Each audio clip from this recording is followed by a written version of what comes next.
Se nota el verano, ¿eh? Ya. Somos... Hace un frío que pela, ¿eh?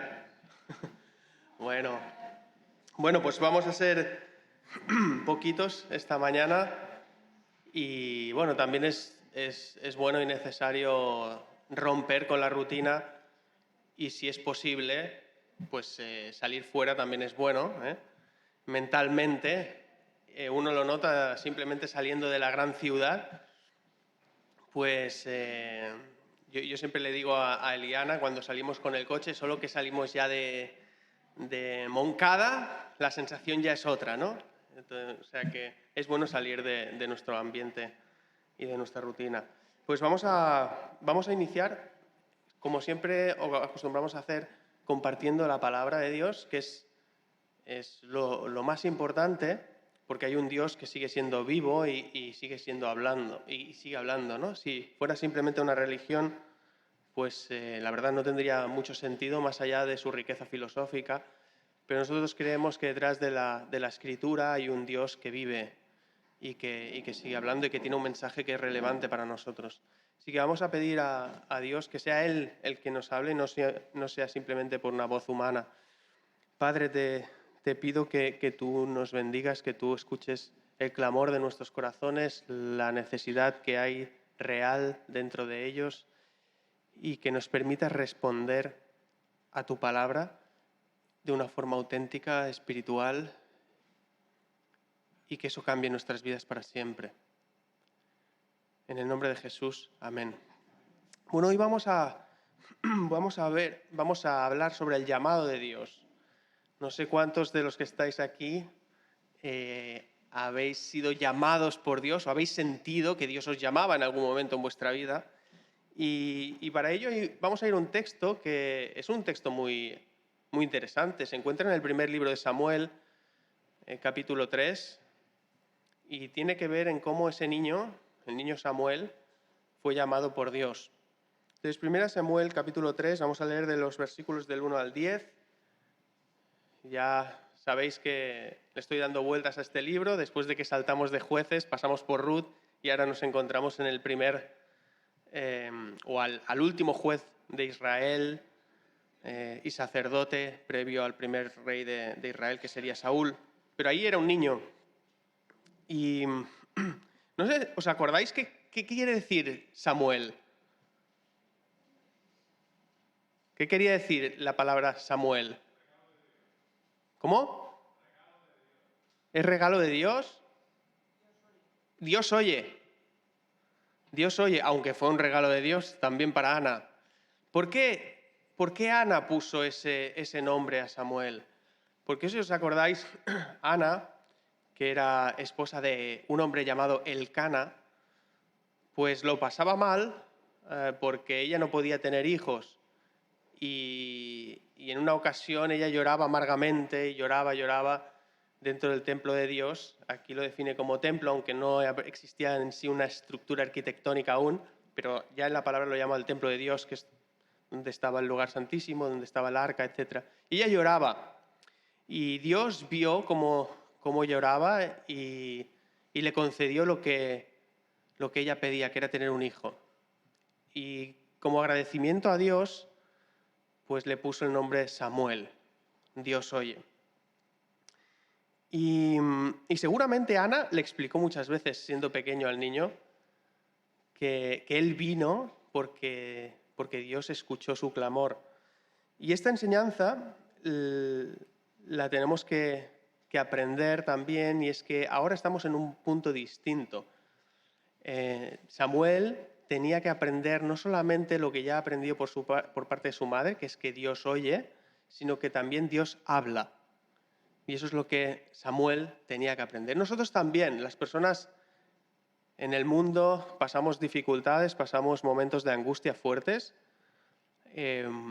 indescriptibles, que pasan en nuestro corazón, y momentos difíciles en los que clamamos a Dios, esperando que Él nos escuche, creyendo que hay un ser superior que escucha cuando nosotros clamamos de forma auténtica. Pero también tenemos que aprender, y siempre tendremos que aprender, que cuando nosotros clamamos y hay un Dios que nos escucha, ese Dios también habla. Y es muchas veces lo que las personas en este mundo no estamos dispuestos a entender. ¿Has escuchado el llamado de Dios alguna vez en tu vida? Quizás digas, bueno, a mí nunca, Dios nunca me ha llamado como llamó a Samuel, pero en realidad siempre Dios llama de la misma manera. Vamos a leer el texto. 1 Samuel capítulo 3. Dice así, comienza el capítulo diciendo, el joven Samuel servía al Señor en presencia de Elí, que era el sacerdote. Dice, la palabra del Señor escaseaba en aquellos días, las visiones no eran frecuentes. Y aconteció un día, estando Elí acostado en su aposento, sus ojos habían comenzado a oscurecerse y no podía ver bien, cuando la lámpara de Dios aún no se había apagado y Samuel estaba acostado en el templo del Señor, donde estaba el arca de Dios, que el Señor llamó a Samuel y él respondió, aquí estoy. Entonces corrió a Elí y le dijo, aquí estoy, me llamaste, ¿no? Pero Elí le respondió, yo no te he llamado, vete a acostar de nuevo. Y él fue y se acostó otra vez. El Señor volvió a llamar, Samuel. Y Samuel se levantó y fue a Elí y le dijo, aquí estoy, Elí, que me llamaste, ¿no? Pero él respondió, yo no te he llamado, hijo mío, vete a la cama, vuelve a acostarte. Y Samuel no conocía aún el Señor, ni se le había revelado aún la palabra del Señor. Y el Señor volvió a llamar a Samuel por tercera vez. Y él se levantó y fue a Elí y le dijo, aquí estoy, ¿me llamaste, no? Y entonces Elí comprendió que el Señor estaba llamando al muchacho. Y Elí le dijo a Samuel, ve, acuéstate, y si él te llama de nuevo dirás, habla, Señor, que tu siervo escucha. Y Samuel fue y se acostó en el aposento. Y entonces vino el Señor y se detuvo y llamó como en las otras ocasiones, Samuel, Samuel. Y Samuel respondió, habla, que tu siervo escucha. ¡Wow! Era la madrugada. Era la madrugada porque nos dice que la lámpara de Dios aún estaba encendida. Y normalmente los sacerdotes, eso lo vemos en Éxodo capítulo 27, se encargaban de todo lo que tenía que ver con el templo y de guardar las lámparas encendidas antes de que saliera el sol. Así que por el texto sabemos dos cosas, que Elí no veía muy bien, estaba mayor, tenía ciertas dificultades, eso se puede atribuir también espiritualmente casi en su situación cuando uno va viendo la historia, pero además que era de madrugada cuando Dios viene a llamar a Samuel. Entonces, cuando uno ve este tipo de llamados, pues dice, wow, ¿no? A mí en mi vida ojalá pudiera tener un llamado de esta manera, pero en realidad, y el texto nos lo explica, no hay tanta diferencia entre el llamado de Samuel y el llamado que recibe. ¿Por qué? Porque el llamado de Dios siempre es espectacular, pero el llamado de Dios es espectacular para alguien que sale de la droga, como para alguien que se dedica en una vida muy digna cada día a trabajar en la oficina. El llamado de Dios es potente, no únicamente cuando vemos que alguien se va a predicar a un lejano país de misionero, como aquel que se queda en su casa porque está llamado a compartir el Evangelio con sus vecinos. El llamado de Dios es exactamente el mismo, porque lo más fuerte se produce en el corazón de la persona, no en el exterior. Lo que ocurrirá en el exterior se manifestará de varias maneras visibles, pero lo más poderoso ocurre siempre de una forma invisible, en el interior de la persona. El mayor milagro de todos no es que una persona diga, antes no creía y ahora creo. ¿Por qué? Porque dice Santiago que también los demonios creen y tiemblan. El gran milagro que Dios hace en las personas es que pasan de no creer a amar a Dios, que es la gran diferencia. Y fijaos que Samuel era alguien que se había criado en Flavio Josefo, por ejemplo, el historiador dice que aproximadamente ahí tendría unos 12 años de edad, aunque la Biblia no lo dice, pero él desde pequeñito, porque su madre, Ana, quedó así con Dios, lo llevó al sacerdote para que fuera instruido en todas las cosas de Dios. Así que Samuel conocía la ley, la palabra de Dios, la conocía, la había escuchado, estaba acostumbrado a hacer de sacerdocio, pero ¿qué pasaba? Que Dios, dice el Samuel, no conocía al Señor, porque ni se le había revelado aún la palabra del Señor, dice el versículo 7. Este versículo es la clave de todo el texto que hemos leído. Absolutamente de todo el texto, este es el más importante.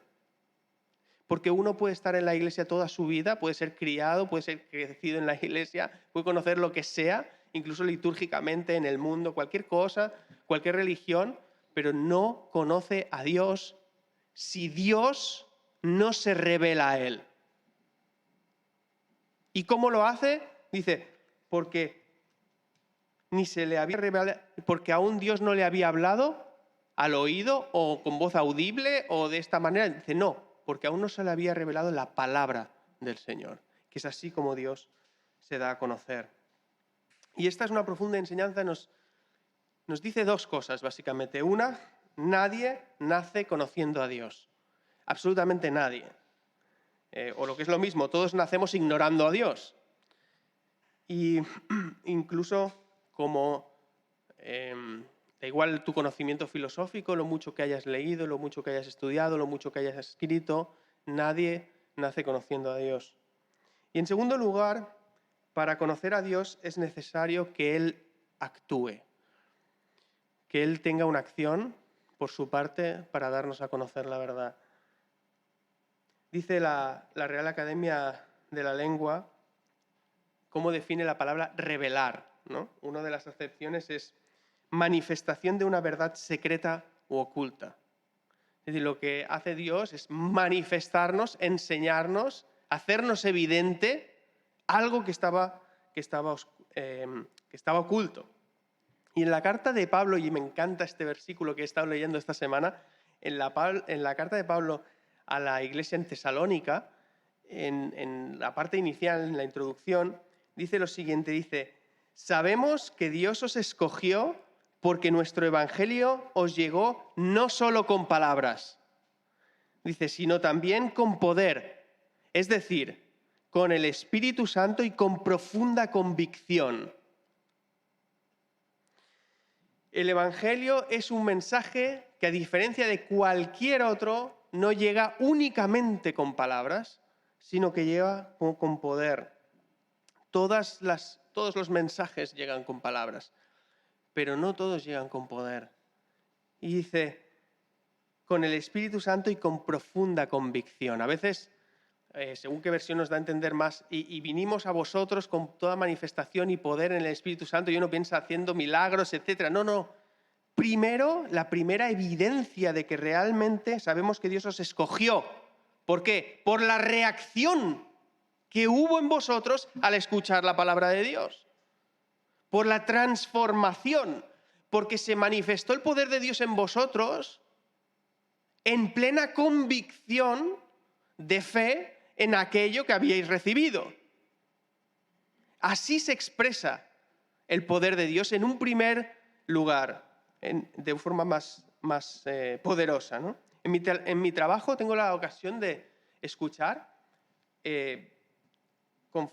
conferencias, escuchar personas muy influyentes, personas en el ámbito de los negocios muy potentes, y es muy interesante algo que yo me doy cuenta, ¿no? Cuando a veces tienen que hablar y dan un mensaje, o sea, yo en el Señor, por ejemplo, esta semana tuve la ocasión, ¿no?, de escuchar gente que está muy bien posicionada y que son líderes, y cuando hablan a las personas, yo pensaba, este está predicando, pero le falta lo esencial. Porque tú dices, como mensaje motivador, es tremendo, pero el efecto que te produce a ti dura lo que dura la charla.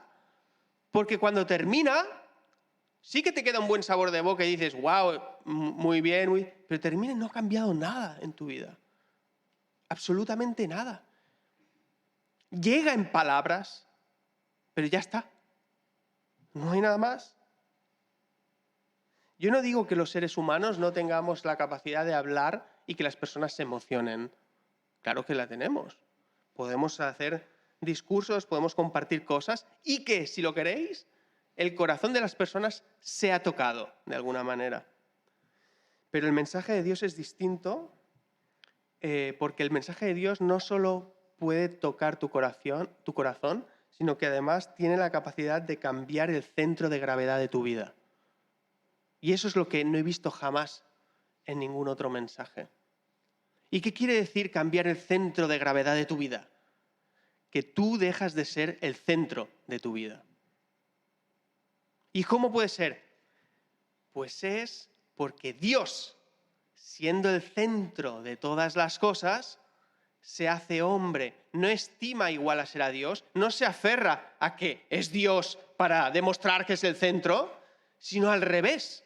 Se hace hombre como dejando de ser el centro para venir aquí y ocupar el lugar que todos merecíamos, para que aquellos que desde que nacieron se creyeron siempre que eran el centro, pues vivimos por nosotros mismos, tuvieran la oportunidad de creer en Él y dejar de ser el centro de sus vidas, quedar libres de su propio deseo. Porque siempre perseguimos lo que queremos. Cuando tú analizas cómo actúas en tu vida, siempre estás buscando satisfacer tu propio deseo. Y nunca lo vas a lograr. Nunca lo vas a lograr. No hallarás paz.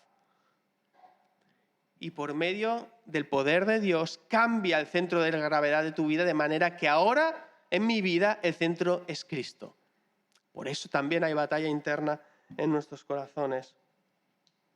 Ahora, si Dios es el que obra, si realmente no podemos hacer nada para comprender la verdad, si es Él el que tiene que hacer algo, entonces, ¿qué puedo hacer yo, no? Nuestro gran problema no es nuestra incapacidad para cambiar. Dios ya lo sabe. Dios no nos pide a nosotros que cambiemos sabiendo que nosotros no podemos cambiar. Si Él ya sabe que en nosotros no hay poder para lograrlo. Nuestro gran problema tiene que ver en cuál es nuestra reacción al conocer lo que Él nos da. Ese es nuestro gran problema. Yo hace muchos años, mira, eso Enrique se acordará, yo tenía 9 o 10 años y mi padre y Enrique llevaban hace 30 años aproximadamente, y Enrique y mi padre llevaban los jóvenes los sábados. Y íbamos ahí a Santa Pau y nos juntábamos todos los jóvenes, Pinar y Santa Pau. Bueno, yo era niño, ¿vale? Iba a las reuniones de jóvenes porque mi padre me sobornaba para que fuera, ahora os explico, es broma, pero mi padre le hacía ilusión que yo le acompañara los sábados y bajara de las franquesas con él para ir a las reuniones de los jóvenes. Eran como 20 o 25 jóvenes. Estamos hablando de gente, ahora no sé, a lo mejor me equivoco, pero 16, 17, más o menos, entre 15 y 18 años a lo mejor. Pero había bastantes. Y yo era más pequeño. Entonces mi padre me decía, va, si vienes te invito a merendar, ¿no? Siempre decía eso. Entonces al descanso siempre me iba a comprar unos donetes y me iba con los jóvenes y luego volvía y me los comía. Y mientras ellos daban la clase, que yo tengo muchas imágenes aún en mi mente, cómo escribían en esa gran pizarra verde, etcétera, y cómo nos sentábamos así en redonda y compartían y tal, pues yo estaba en la mesa dibujando. Yo dibujaba y ellos estaban en la clase y los otros escuchaban, ¿no? Y mientras dibujaba, y eso pasa a todos los niños, aunque los veamos dibujando, ellos, si hablas su idioma, se enteran de las cosas que dices. Entonces yo me enteraba de las cosas que decía. Y en una ocasión les dijo, o alguien preguntó, ¿pero entonces tener dudas es pecado? Y recuerdo a mi padre dijo, dudar no es pecado. Dice, pero hay un tipo de duda o una reacción ante la duda que sí es pecado. Y entonces, ¿cuál es? Y dice, no, eso lo dejaremos para la próxima semana para que penséis durante la semana a ver quién sabe qué tipo de reacción es esa, ¿no? Y yo me acuerdo que al llegar a casa, yo por la noche, y me acuerdo además, en casa, porque tengo la foto y todo, o sea, mental, y yo preguntaba a mi padre, papá, ¿cuál es esa duda? ¿Cuál es eso de pecado? ¿Cuál es? Ahí preguntando insistentemente, ¿no?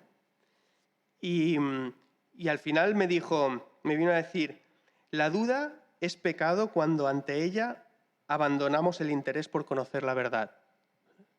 Es decir, decimos no lo sé, porque dudamos, ¿vale? Está aquí bien. No lo sé, ni me importa. Aquí es el problema. Porque no lo sabemos todos nosotros.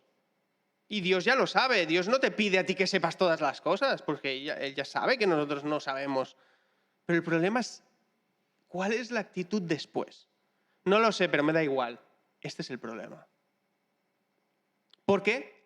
Porque la Biblia nos enseña que Él sí tiene la capacidad de revelarte, de hacerte conocer la verdad a tu corazón. Y si tú ya sabes que Él puede darte ese conocimiento, no puedes decir, no lo sé ni me importa. Más bien tienes que decir, no lo sé, pero como tú sí puedes, házmelo ver. Y eso es lo que Dios quiere. Somos ignorantes, pero no nos quedamos ahí, sino que pedimos a Dios que Él nos dé a conocer la verdad. Y ese es el tema. Habla que tu siervo escucha. Esa es la clave, esa es la disposición ante Dios. Si una vez sientes que Dios te está llamando, que puede hacer de muchas maneras, porque mira, es muy interesante lo que ocurre aquí. Dios está llamando a Samuel y está diciendo, Samuel, Samuel. Y él no sabe, él va, yo qué sé, él va a Elí y tal, y usa una persona, que en este caso es Elí. Y Elí tenía unos problemas tremendos y tuvo unas faltas que fue castigado también por Dios, etc. Pero era un hombre que conocía también a Dios.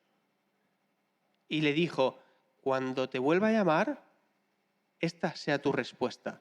Tú dile, aquí estoy, heme aquí, habla porque yo te escucho. Esa es la actitud. Así que Dios también puede usar personas cercanas a ti para indicarte que Dios te está buscando para que puedas dar una respuesta. Hoy no nos encontramos en una situación como la de aquellos días. Fijaos que iniciábamos el capítulo diciendo, el joven Samuel servía al Señor en presencia de Elí. Dice, y la palabra del Señor escaseaba en aquellos días. Era raro. Y las visiones no eran frecuentes. Nosotros no estamos en ese momento. Al contrario, estamos en los últimos tiempos. La palabra de Dios no escasea. No escasea. La palabra de Dios puede escasear en tu vida. Eso es una cosa. Pero la palabra de Dios no escasea en nuestros días. Está por todos lados el acceso. Y te diré una cosa. Aquellos países donde más se frena, donde más se persigue, es donde más está creciendo el evangelio. Sea China, Irán, Corea del Norte, Nigeria, etc. Ahí es donde realmente están habiendo avivamientos, porque la palabra de Dios es imparable. No se puede parar si es que hay un Dios detrás que está vivo, por eso no se puede parar. Entonces, hoy día Dios se revela, hoy día Dios habla en visiones, hoy día Dios habla en sueños, estamos en los últimos tiempos, se cumple lo que dijo Pedro, se cumple lo que dijo Joel. Otra cosa es la presencia de Dios en mi vida, ¿vale? Dios se está revelando y mirad qué dice el versículo 2 que leíamos. Y aconteció un día, estando Elí acostado en su aposento, sus ojos habían comenzado a oscurecerse y no podía ver bien. Cuando la lámpara de Dios aún no se había apagado, hoy estamos justo en ese momento. Cuando la lámpara de Dios todavía no se ha apagado. Quiere decir que estamos en la última hora de la madrugada antes de que aparezca el sol. Dice el apóstol Pablo, cientos de años después, dice el apóstol Pablo en su carta a los Romanos, capítulo 13, dice, la noche está muy avanzada y ya se acerca el día. Es lo que dice el apóstol Pablo, a las iglesias. Ya se acerca el día. Por eso dejemos a un lado las obras de la oscuridad y pongámonos la armadura de la luz. Este es el mensaje para la iglesia. El Señor viene. El Señor viene. El lucero de la mañana está aquí. Y es momento de que nosotros respondamos a la llamada del Señor si Dios te está llamando ahora. Y que te rindas a Él, seas pequeño o seas grande. Vamos a orar. Padre, te damos las gracias por todo lo que tenemos aquí, porque nosotros tenemos el privilegio de vivir en una época en la que tú ya has enseñado todo lo que tenías que enseñar en un sentido de dar a conocer a través de las Escrituras, y ahora nos toca a nosotros responder. Y volvemos a decirte que tú sabes que somos inútiles en el sentido que no podemos fabricar un cambio en nosotros mismos, pero creemos que tú puedes y que tú eres la única persona que puede hacer cambiar nuestro corazón a través del poder de tu Espíritu Santo. Por eso te lo pedimos en el nombre de Jesús. Gracias por Jesús, por ocupar nuestro lugar, por haber muerto, pagar el precio que nosotros merecíamos. Nosotros lo aceptamos y te pedimos que en su nombre cambies nuestros corazones y te reveles como el único Dios y verdadero en las vidas de aquellos que están aquí y de los que no están aquí antes de que tú vuelvas, antes de que salga el sol. Gracias por tu palabra en el nombre de Jesús. Amén.